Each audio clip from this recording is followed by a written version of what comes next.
எங்களுடைய தேர்தல் பொறுப்பாளர்கள் மதிப்புக்குரிய பியூஷ் கோயல்ஜி மற்றும் அர்ஜுன் மெகாவல் சட்ட அமைச்சர் அவர்களும் இன்னைக்கு வந்தாங்க. காலையில் எங்களுடைய கமலாலயத்துக்கு வந்து எங்களுடைய மூத்த நிர்வாகிகள் முதல்ல சந்தித்து பேசினாங்க. சந்தித்து பேசும்போது தமிழ்நாட்டில் இன்றைக்கி கள நிலவரம் எப்படி இருக்குது, தேர்தல் எப்படி இருக்குது அப்படிங்கிறத பற்றி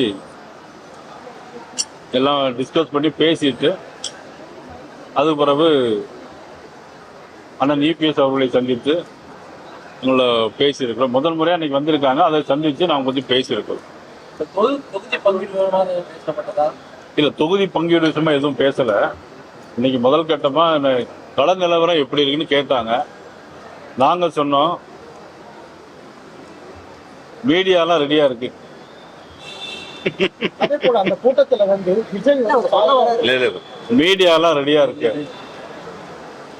திமுக கூட்டணியும் ரெடியா இருக்கு, நாங்களும் ரெடியா இருக்கோம். மக்கள் இன்னும் தயாராகல, யாருக்கு ஓட்டு போடணும் அப்படின்ட்டு தயாராகல அப்படிங்கிற மாதிரி டிஸ்கஸ் பண்ணோம்.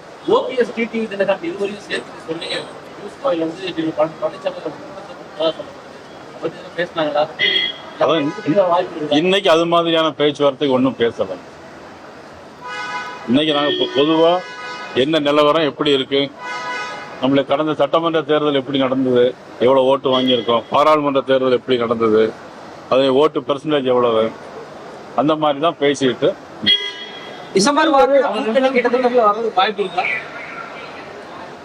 அதாவது தேர்தலை பொறுத்தவரையில் இன்னைக்கு தமிழ்நாட்டில் திமுக வந்து அகற்றப்பட வேண்டும் என்பதுதான் எங்களுடைய நோக்கம்.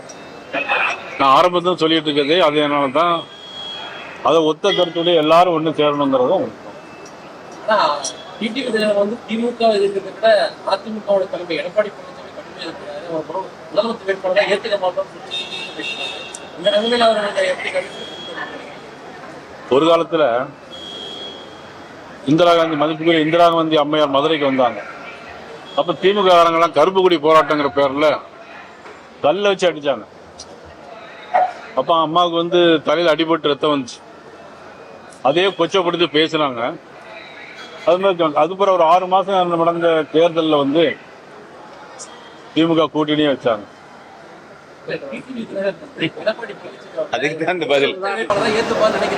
அதான் அரசியலில் வந்து நிரந்தர நண்பர்களும் இல்லை, நிரந்தர பகைவர்கள். விஜய் ஒரு பலர் மற்ற கட்சிகளின் வெற்றி வாய்ப்பு வந்து கெடுக்கக்கூடும் அப்படிங்கிற மாதிரி பேசியிருக்காங்க. அதாவது விஜய் வந்து ஸ்பாயில்னு சொல்லி நம்ம எப்படி சொல்ல முடியும்? யாருக்கு ஸ்பாயில் பண்ணுறாருன்னு யாரும் சொல்ல முடியும்?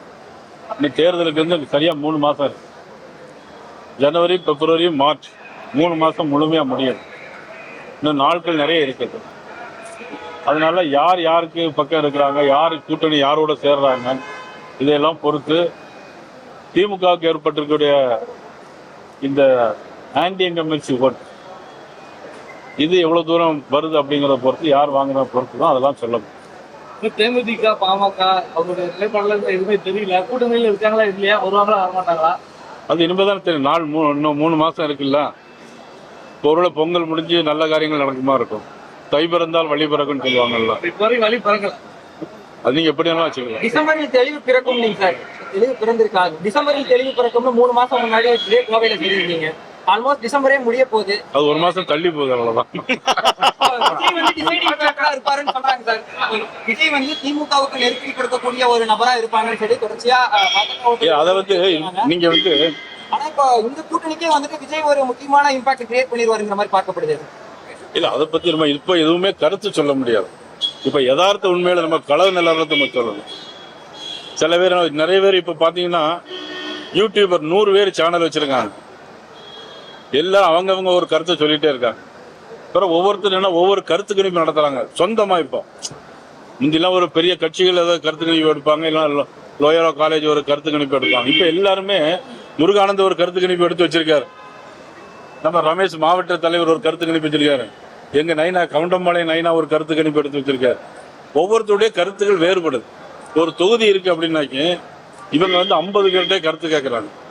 ஆனா 2 லட்சம் வாக்கு 3 லட்சம் வாக்கு இருக்கு. அப்போ 50 பேர்கிட்ட கருத்து கணிப்பாச்சா அதே இன்னும் எல்லாத்துக்கும் ஒன்றா வராது.